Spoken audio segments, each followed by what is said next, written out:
கர்த்தருடைய பரிசுத்த நாமத்திற்கு மகிமுண்டாகட்டும். ஆண்டவராகிய இயேசு கிறிஸ்துவின் நாமத்தினாலே அன்பு கர்த்தருடைய பிள்ளைகளாகிய தங்கள் அனைவருக்கும் ஸ்வீட் ஊழியத்தின் சார்பாக வாழ்த்துக்களையும் ஸ்தோத்திரங்களையும் தெரிவித்துக் கொள்கின்றேன். உபாகமத்தின் புத்தகம் 23ஆம் அதிகாரம் 5வது வசனம். உபாகமம் 23ஆம் அதிகாரம் வசனம் 5இன் கடைசி பகுதி. உன் தேவனாகிய கர்த்தர் அந்த சாபத்தை உனக்கு ஆசீர்வாதமாக மாறப்பண்ணினார். உன் தேவனாகிய கர்த்தர் அந்த சாபத்தை உனக்கு ஆசீர்வாதமாக மாறப்பண்ணினார். என் அன்பு கடவுளுடைய பிள்ளைகளே, இந்த மாதத்தின் முதல் நாளிலே நீங்கள் உங்கள் சந்தோஷம் நிறைவாகும்படி பெற்றுக்கொள்வீர்கள் என்று ஆண்டவர் கொடுத்த வாக்குத்தத்தத்தை நாம் தியானித்தோம். நேற்றைய தினத்தில் உங்கள் துக்கம் சந்தோஷமாக மாறும் என்று நாம் தியானிக்கும்படி கடவுள் நமக்கு கிருபை செய்திருந்தார். இந்த 3வது நாளிலே ஆண்டவர் நமக்கு கொடுக்கிற ஒரு அற்புதமான ஒரு வார்த்தை என்னவென்றால், உங்கள் சாபம் ஆசீர்வாதமாக மாறும். நம்முடைய சந்தோஷம் நிறைவாக இருக்க வேண்டும் இந்த உலகத்தில். அதுதான் கடவுளுடைய அடிப்படை நோக்கமாக இருக்கிறது. பிரச்சனையே இல்லாத வாழ்க்கை என்று வேதம் நமக்கு சொல்லித்தரவில்லை. ஆனால் அந்த பிரச்சனைகள் நமக்கு லாபகரமாக மாறும். அதுதான் கடவுள் நமக்கு செய்கின்ற ஒரு செயல். அடிக்கடி நான் சொல்லி இருக்கின்றேன். 23ஆம் சங்கீதத்தை நாம் வாசிக்கும் பொழுது அங்கே தாவீது ஒரு அற்புதமான ஒரு வார்த்தை குறிப்பிடுகின்றார். என்ன வார்த்தை? என் சத்துருக்களுக்கு முன்பாக நீர் எனக்கு ஒரு பந்தியை ஆயத்தம் பண்ணி என் தலையை எண்ணெயால் அபிஷேகம் பண்ணுகிறீர் என்று ஒரு அற்புதமான ஒரு வார்த்தை இருக்கிறது. என் அன்பு கடவுளுடைய பிள்ளைகளே, இந்த வசனத்தை நீங்கள் கூர்ந்து கவனிக்கும் பொழுது அங்கே ஒரு உண்மை இருக்கிறது. அந்த உண்மையை நாம் பல நேரங்களில் அறியாமல் இருக்கின்றோம். என்னவென்றால், தாவீது குறிப்பிடுகின்றார், ஆண்டவரே, என் சத்துருக்களுக்கு முன்பாக எனக்கு ஒரு பந்தியை நீர் என்ன செய்கிறீர், ஏற்பாடு செய்கிறீர் என்று குறிப்பிடுகிறார்.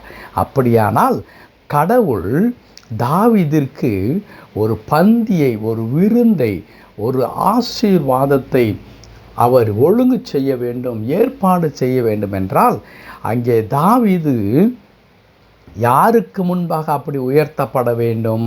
சத்துருவுக்கு முன்பாக. அப்படியானால் தாவீதிற்கு யார் வேண்டும்? சத்துரு வேண்டும். சத்துரு இருந்தால்தான் தாவீது சொன்ன வண்ணமாக என் சத்துருக்களுக்கு முன்பாக நீர் எனக்கு ஒரு பந்தியை ஆயத்தம் பண்ணுகிறீர் என்று குறிப்பிட முடியும்.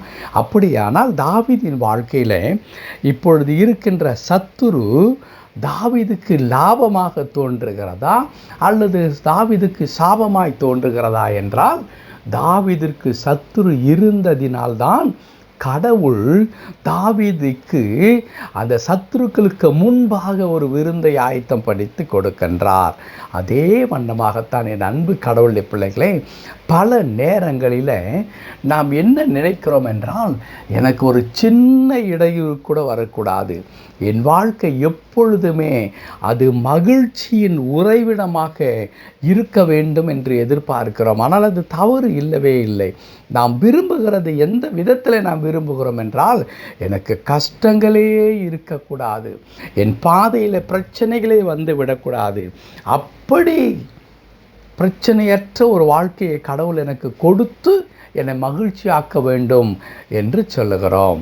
ஆனால் என் அன்பு கடவுளுடைய பிள்ளைகளே, இங்கே நடைபெறுகிற உண்மை என்ன, அல்லது கடவுள் எப்படி நம்முடைய வாழ்க்கையில் அவர் கிரியை நடப்பிக்கின்றார் என்றால், பிசாசானவன் நமக்கு சாபத்தை கொண்டு வரும் பொழுது அந்த சாபத்தை ஆசீர்வாதமாய் மாற பண்ணுகிறார்.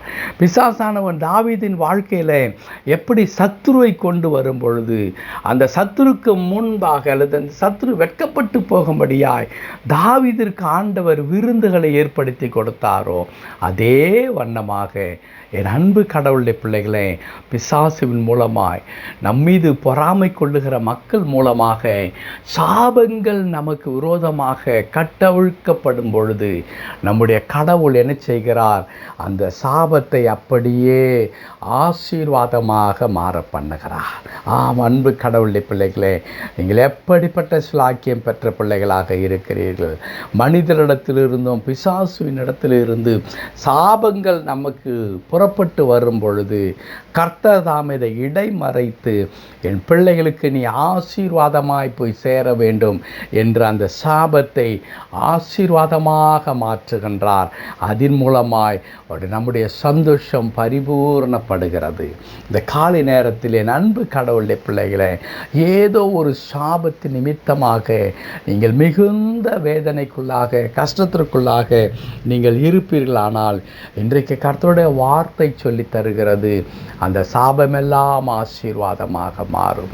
இதுவரையிலும் சாபத்தின் மூலமாக பிசாசானவன் கொண்டு வந்ததான கட்டுகள் மூலமாக பாடு உபத்திரவத்தின் மூலமாக நீங்கள் மிகுந்த வேதனைக்குள்ளாக இருப்பீர்களானால் ஆண்டவருடைய வார்த்தை சொல்லித் தருகிறது. ஆண்டவருடைய வார்த்தை சொல்லித் தருகிறது எப்படி இஸ்ரவேல் மக்களுடைய வாழ்க்கையில் அந்த விலையாம் தீர்க்கதரிசியின் மூலமாய் வந்ததான சாபத்தை ஆண்டவர் ஆசீர்வாதமாய் மாற பண்ணினாரோ அதே காரியத்தை இன்று உங்களுடைய வாழ்க்கையில் கர்த்தர் செய்கின்றார்.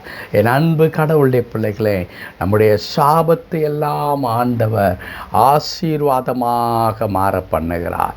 ஒருவேளை கொஞ்சம் ஆசீர்வாதம், கொஞ்சம் கிருபை என்று நீங்கள் நினைக்காதீர்கள்.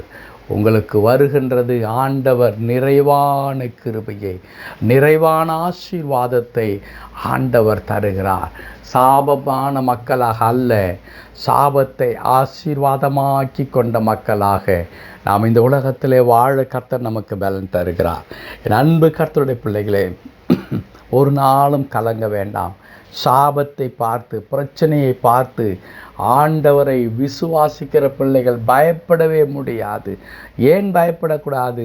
கர்த்தர் அவற்றை நமக்கு ஆசீர்வாதமாய் மாற பண்ணுகிறார். கடவுள் தாமே இந்த வார்த்தையின்படியே நாம் சிரசின் மீது, நம்முடைய குடும்பத்தின் மீது, நம்முடைய பிள்ளைகள் மீது இருக்கிறதான எல்லா சாபத்தையும் ஆண்டவர் ஆசீர்வாதமாக கொடுத்து நாம் நசுக்கப்பட ஒடுக்கப்பட நிர்மூலமாக்கப்பட எத்தனைக்கும் பொழுதெல்லாம் கர்த்தர் நம்மை ஆசீர்வாதமாக்கி மென்மேலும் உயரச் செய்து நம்முடைய சத்துருக்கள் வெட்கப்பட்டு போகும்படியாய் ஆண்டவர் கிருபை செய்வாராக. ஆமென், ஆமென்.